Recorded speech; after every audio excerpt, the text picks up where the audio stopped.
కోడలు కూడా కూతురే అవుతుంది కదా అండి. మరి కోడలికి కూతురికి ఉన్న వ్యత్యాసం చూద్దామా? కూతురు తల్లికి ఎదురు సమాధానం ఇస్తే పాపం దానికి ఎలా మాట్లాడాలో తెలియదు అని అంటారు. అదే కోడలు అత్తగారికి ఎదురు సమాధానం ఇస్తే, మీ ఇంట్లో మీ అమ్మ ఏమి నేర్పించలేదా? పెద్దవాళ్ళకి ఇచ్చే మర్యాద ఇదేనా? ఇలాగేనా నువ్వు మాట్లాడేది అని అంటారు. కూతురు లేటుగా నిద్రలేస్తే, ఏం పర్లేదుమా అని అంటారు. కానీ కోడలు ఒక్కరోజు లేటుగా నిద్రలేస్తే అత్తయ్య మొహమంతా కోపంతో పూరిలాగా పొంగిపోతుంది. కూతురు గంటల కొద్దీ ఫోన్ మాట్లాడితే, ఏం పర్లేదు, ఇప్పుడే కదా, ఈ వయసులోనే ఎంజాయ్ చేయండి అంటారు. కోడలు ఫోన్ మాట్లాడితే, అప్పుడు ఇంట్లో పనులు లేవా, గంటలు గంటలు మాట్లాడుతున్నావు అని అంటారు.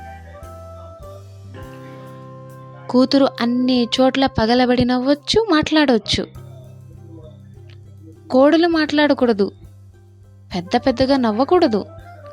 ఇంటి మర్యాద గౌరవం పోతాయి కదా. కూతురు ఇంట్లో పని చేయకపోతే ఏం పర్లేదు, తను ఇంకా చిన్నపిల్ల కదా, నేర్చుకుంటుందిలే. కోడలు పని చేసి అలసిపోయి చిన్న తప్పు జరిగినా, అసలు నీకు పని రాదు, పాడు రాదు, ఏళ్ళు వచ్చాయి, ఎందుకు, ఏం చేసుకోవడానికి అని అంటారు. కూతురు ఇంట్లో ఎలాంటి డ్రెస్సులైనా వేసుకోవచ్చు. కోడలికి మాత్రం ఈ ఫెసిలిటీస్ ఉండవు. ఇంట్లో పెద్దవాళ్ళు ఉన్నారు, ఎలా పడితే అలా తిరక్కు, పిచ్చి పిచ్చి డ్రెస్సులు వేసుకోకు అంటారు. కూతురు డ్రెస్సులు వేసుకున్నప్పుడు కళ్ళు కాకులు దొబ్బాయా? కోడల్ని మాత్రం అనడానికి నోరొస్తుందే. అల్లుడు మాత్రం కూతురు చెప్పింది వింటే అల్లుడు మంచోడు, అదే కోడలు చెప్పింది కొడుకు వింటే పెళ్ళాం చాటు మొగుడు అంటారు. అత్తగారి ఇంట్లో కూతురికి పని ఎక్కువైతే ఏడ్చి ఏడ్చి చచ్చిపోతారు, నా బిడ్డ చేయలేకపోతుంది అని. కానీ కోడలు అస్సలు కూర్చోకూడదమ్మా, రోజంతా రోబోలాగా పని చేస్తానే ఉండాలి.